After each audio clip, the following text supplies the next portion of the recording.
Well, I feel a little bit intimidated being a non-gerontologist in a room full of people who have expertise about aging that I don't have.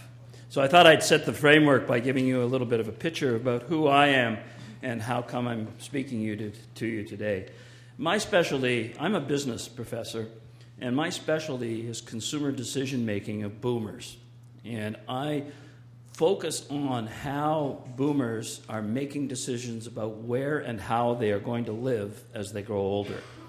And I wish I had more time to actually talk about that particular portion of my personal research interest, because I think that there are a number of assumptions that we're carrying forward from the past that will not hold true in the future with regarding boomers and how they're going to decide about their end-of-life situations. I am the principal investigator of the Atlantic Seniors Housing Research Alliance. And about 8 years ago, my goodness, I think I had hair back then, we listened to seniors in Nova Scotia. We talked to them about what they were concerned about. What is on your mind? What can we at the university do to help prepare for a better future for you as you age? And every time we talked to groups, housing came out at the top of the list. Where am I going to live? How am I going to afford it? What am I going to do if my house is no use to me any longer? I'm afraid of the future and what will happen to me. So we thought about this problem and put together a cooperative group. And I must be electric. We put together a cooperative group and went out in the 4 Atlantic Canadian provinces, 6 universities, started out with 39 organizations, and went after an SSHRC, Community University Research Alliance grant, and we're successful. Got $1 million and kind of naively set out on the path to understand Atlantic Canadian seniors and their housing needs. 7 years later, we finished our research. We ended up with 139 partner organizations, including virtually every formal seniors group in Atlantic Canada, all 4 provincial governments, housing builders, property developers, municipalities, and we surveyed 1,700 seniors in a 68-page, very detailed, very intrusive survey into their life, their living, and their home. And that's what I'm going to use as the basis for my presentation today. And I wish I had an hour and 20 minutes. We have to be very careful right from the outset that we don't confuse the word home with the word dwelling. A dwelling is where you live. It's a cave, a tent, a yurt, a house. It is not a home. A home is where you build your rituals. You build the refuge. It's that cup of coffee that you get first thing in the morning before the world awakes, if you're like me and Nicole, up at 5:30. It's that sitting in front of the TV with your feet up on the coffee table, if your wife allows it, and relaxing and doing things. It's everything connected with your life. It's having the grandkids over. I've got a tree fort I built in my backyard for my grandkids. It's a great part of our home. And I think the thing that we have to understand is the meaning that we attach to our home. And my research focus is about the challenge we face as Canadians, helping our aging population stay in their homes as long as possible, safe, secure, and in control of their lives. And I think it's the greatest opportunity facing Canadians today to seize that demographic every minute of every day from now till 1931, a Canadian turns 65. Every minute of every day for the next 20 years, a Canadian turns 65. And 70% of those 65-year-olds are living in the home they will live in till they die. at that point. Our task is to seize the opportunity to put in place policies and procedures and education to help them stay there as long as possible. And I think you will all agree with me that that's better than the alternative. Always will be, always has been. How about a little interaction? What feature would you like in your next home that would make it work for the rest of your life? Call it out. What would you think would make the best home that you could have for the rest of your life? Elevator. Elevator. I was going to say one level. One level. Keep the view still. Come on, think about it. You're going to live there for the rest of your life. Bus stop. Bus stop. Bus stop. How about a 36-inch wide front door so you can get a wheelchair in? How about a bathroom that you can actually get in with a walker? How about a bedroom that there's enough space between the bed and the side table that when you go to bed at night, you don't have to back up with your walker? Think about the horrors of that for those people in the room who are concerned about senior safety.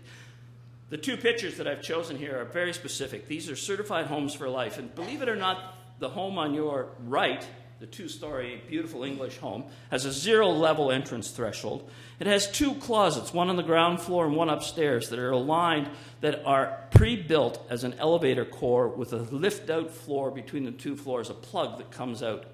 If that home ever needs an elevator, there is no construction required. England, Wales, Finland, Denmark, Holland are way ahead of us on certified homes for life. It's the law in Ireland. It's the law in Wales. It's the law in London, England, Manchester, England. The law in Finland, law in Denmark, that every home must be built to the home for life standards. And I argue continuously with builders. I tell builders that their greatest opportunity for the future is to start incorporating home for life standards into homes today. The problem comes from an aging population that fears, first and foremost, number one, North American fear is the loss of independence, the loss of control, the loss of being in charge of their own life and their own destiny. What do you think follows that as the next thing that they fear the most? Going to a nursing home. And that's very, I think, telling, isn't it? That's right up there as the number two fear. And yes, he is naked. And yes, he is 90 years old. But he's still driving. In my research, I identified that 12% of Atlantic Canadian seniors aged 90 and over still have their driver's license. I hope I can still have my driver's license. I'm not going to live to 90. I'm a boomer. I'm going to take care of myself, and I've planned it right out. I figure 78, 79 is about what I want. But that's more about boomers than it is about today. Loss of family and friends, 11%. So what is the thing that seniors fear the least? The bottom of the list, the last thing is death. And when I talk to younger people, they often would reverse this completely, and death would be at the top of the list. But it is not. It is not. So we need to stay in our homes, be safe and secure, and in control of our lives. However, our perception, our psychology is such that it works against this. When J.M. Barrie wrote the book Peter Pan and Wendy, and note that the title is Peter Pan and Wendy, he introduced us to a young man who never grew old and never grew sick. And Peter Pan flew in the window of Wendy Darling's house once a year and took Wendy and her younger brother and sister to Never Never Land. And he repeated that visit year after year. But what you probably don't know, in the last chapter of the book, Wendy Darling is in a wheelchair on the ground floor of her own home, and she can't go upstairs anymore. Her own home has become a trap. And Peter, for the first time in the many years that he visits her, goes down the stairs and talks to Wendy. And she severs the bond with Peter Pan because she is old, sick, and infirm and trapped in her own house. And gives Peter permission to take her 2 grandchildren to Never Never Land that year. Fitting, isn't it, that's the way we think. We think that we are never going to grow sick. We think we will never grow old. There's extensive research that if I asked you how old do you feel, how old do you think you act, how old do the activities that you do reflect, that you will answer 18 to 21 years less than your chronological age. And the same research shows that number gets larger the older you get. So that when you're 80, you're thinking like a 60-year-old, and you're never going to get sick, and you're certainly not getting old. And I raise that point because this is part of the problem. We need to think about our homes and how we can be prepared. Do we want this poor lady reaching across a hot stove, a boiling pot to get something out of the microwave? Or do we want this? When I show this slide to builders, they are truly, they look at that island and they tell me, that would not cost hardly anything more than a traditional island in a kitchen. They figure maybe an extra $100. And what a difference that would make. This, look carefully at this. Can you find the toilet paper? How would you like to be 85-year-old sitting on that toilet trying to reach the toilet paper? And I don't understand why the toilet paper is across the bathtub. Seems to me it might get a little damp. Or this. And I talk to people about the fact that if we prepare our homes for aging in place, they don't look like a geriatric ward. The grab bars aren't obvious. In this case, they're beautiful towel bars. The shower is elegant, wheelchair accessible, and of course, everything in that room is wheelchair accessible. So it is possible to prepare. It is possible to have a home that is better. So why do seniors leave their home? It's not because of the death of a partner. That's one of the least important reasons. As a matter of fact, the research tells us the exact opposite. Seniors stay in their home longer when their partner passes because they don't want to leave the security and comfort and safety of that home. No, they leave for health reasons. Difficulty getting around, decline in partner health, needing more health services, their own personal health, difficulty maintaining a home and garden, and looking for better housing or downsizing. So these are all reasons why we move. So what did my research tell me? Number one, seniors want to age at home in their communities. The number has been repeated in study after study in the United States, in Europe, and in Canada. And it grows with every year that you age. The desire to stay and age in place in your home goes from 70% at 70 years of age to 76% at 75 years of age to 93% at 85 years of age. So we all want to age in our homes. Seniors are not thinking about housing alternatives. They have little knowledge of what's an Abbeyfield home, what's co-housing, what's life lease, even what's a reverse mortgage. They have almost no knowledge of alternate forms of housing that are emerging, and I've been very fortunate to visit places around the world, and actually at the end I'll put up my website links, and I have 5 films, case studies that show you some of these places in other countries. Wonderful solutions. Seniors in Atlantic Canada have huge home repair needs, starting with energy efficiency, windows, new roofs, painting of their homes. And the problem is that the seniors are living in beautiful two-story homes in rural communities across the country, and those homes are deteriorating around them.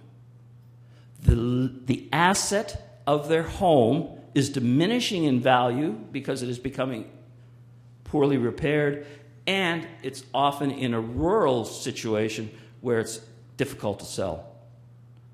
And the more run down it gets, the harder it is to sell, and the senior becomes trapped. Seniors are not aware of available housing programs. We have housing programs, emergency repair programs, ramping programs across this country. And by and large, fewer than 2 out of 10, it's actually about 18% of seniors, really know anything about these programs.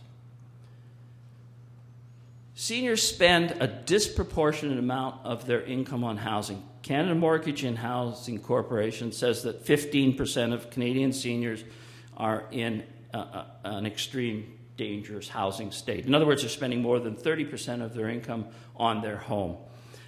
Boulder Dash. CMHC is wrong. They do not include maintenance in their home expenses. And who can live in a home without maintaining it? So I asked seniors in my research to tell me how much they spend on maintaining their homes, how much they spent on every single thing. We got their phone bills, their water bills, their insurance bills.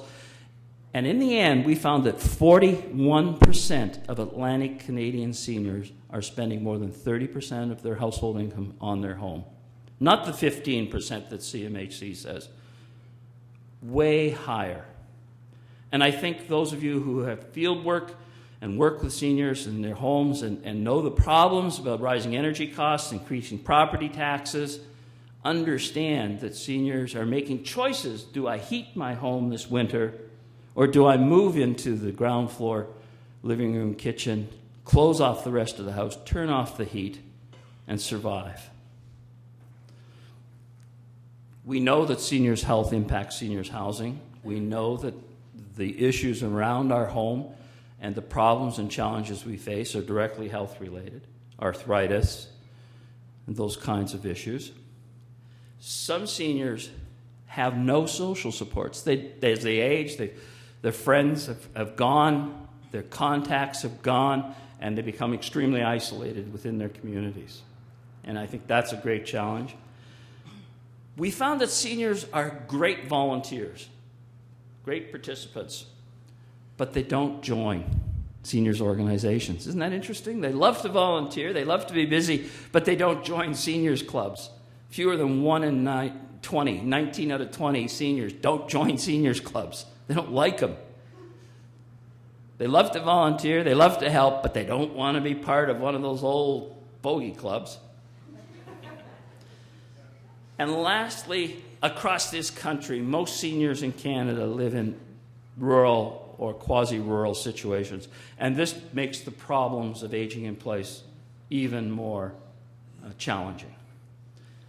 So these were the 11 key messages, but I've had time to distill it down to 2 things that I think are really important for you to think about. Being able to stay in your home for as long as possible is absolutely essential. It's the greatest challenge and the greatest opportunity facing Canada today to improve the everyday life of aging Canadians. And in order to do that, you have to have a community of support and companionship. I don't know about the situation in British Columbia, but you perhaps have a friend who wanted to hire a teenager to mow their lawn.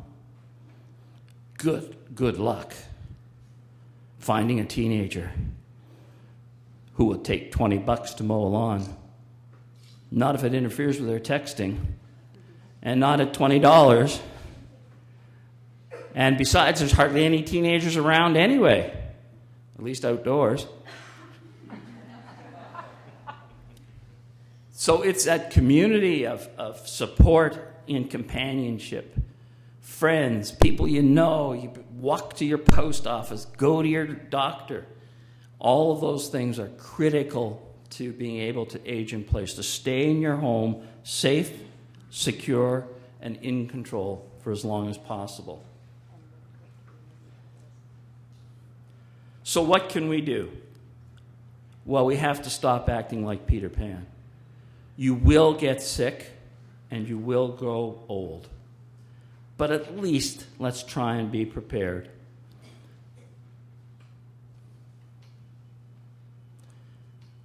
These are all the websites where you can find the Atlantic Senior Housing Research Alliance reports. You can find information. In there, you will find a presentation that I made to the federal and senior provincial ministers responsible for seniors this past June. And in it, there are 6 policy recommendations on what we have to do to move forward. A program of education aimed at boomers to tell them how to prepare to take control of their own lives and have their home ready. A program of education aimed at those over 70 about what they can do to modify their home to make it safe and more livable as they age. A program of home renovation for home adaptation, the same as the GST, HST credit program that the federal government had revenue neutral. Actually, the feds made money off that program. Didn't cost them a cent. And I'm saying that they should implement this exact same type program, but everything that you invoice to get your tax credit back is about making your home more livable for life, for the future. And my favorite recommendation, change the building code of Canada to make it compulsory to adopt the 16 building code changes for homes for life. I think I've pretty well used my time up, but one little anecdote about the building code. I talk a lot to builders. And my presentation to builders and property developers essentially is about you're missing a great marketing opportunity. It only costs between $800 and $1,000 to incorporate the 16 building code changes at the time of home design and first construction. It costs like 20 times more to renovate a kitchen than to have it built the first time. It costs 30 times more to renovate a bathroom than it does to do it the first time right. And I point out to them that our Canadian building code is designed not to build the best buildings, but to build the minimum. And I refer them to Section 23, Para 9.6. The front door of your home must be a minimum of 32 inches wide. Does anyone here know how wide a wheelchair is? More than 32 inches. Next paragraph of the same code. Minimum size of a bathroom door, 24 inches. How ridiculous can you be? To build a home with a 24-inch wide bathroom door that opens inward so that when the senior falls when they get out of the tub, they fall naked against the bathroom door. They're lying there when the firemen come to get them out of the bathroom. They have to chop the door down, and Granny's lying there naked. How, bad can it be? Why isn't the door open outwards? Why isn't the door a little wider? Anyway, these are the kinds of things that we need to think about. And I'll be pleased to talk through the day. I'm going to be here till tomorrow, and I'd love to answer any questions. And thank you for your attention.